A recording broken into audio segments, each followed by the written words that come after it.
of the reason your dream career never took off because it's your spirit protecting you. And for instance, you may have wanted to be a singer, not for the sake of being famous, but for the sake of using your gifts and sharing it with the world. But every time you take one step forward and it seems like it's going to be your big break, something happens where you have to walk away. An example, I wanted to be a singer growing up, and I felt it deeply because I just love to sing. I'm pretty good at it, and it really just ignites something in my spirit, right?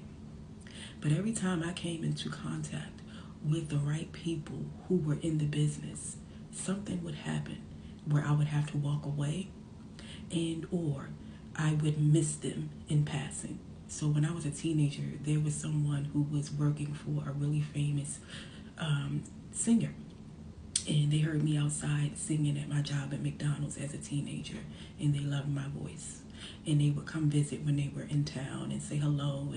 And the last time that I know of that person came to see if I was available to like get an email exchange or a phone number exchange going, I wasn't there. I never saw or heard that person again, but I did hear that they came back one more time to check for me. And then there was a second time where I came into contact with an A&R exec, and I went to the studio a few times, and we were working on putting together possibly a demo tape. And the last time I was in the studio, that person attempted to kiss me on my lips. I was 19 at the time, after a studio session, and I was about to leave. And those two are examples of wanting something for yourself and having the aspiration of it, but it never quite working out because it's for your protection. And when I realized this, I was able to go back to those places and settle myself, settle that version of myself, and remind them and let them know that it's okay. Life works out in the end.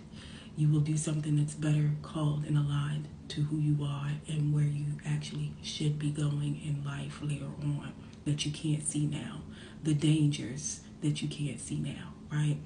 And I feel like so many people really struggle with this because we feel like just because we want it so deeply that it's aligned, and that's not always the case. And so it's in those moments that we really have to lean in on our discernment and intuition so that we will know that we're on the right path and whether what we deeply desire is truly right for our spirit, especially when you're somebody who's in tune with themselves and their spiritual self, right? So be encouraged. Be encouraged. It's not always to knock you down. Sometimes it's just protection.